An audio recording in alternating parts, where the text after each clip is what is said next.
One of the most misunderstood ideas in Islam is tawakkul, trust in God.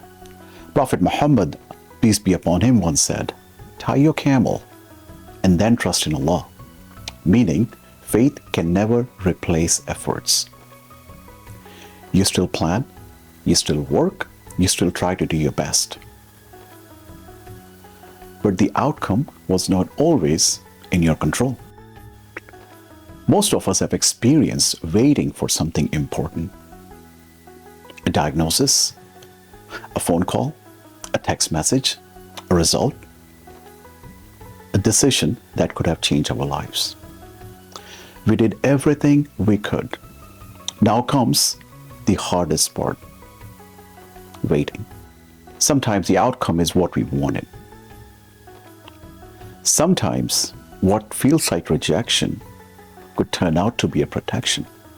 The Quran reminds us that Allah can see what you cannot see. Islam teaches us that peace begins where control ends.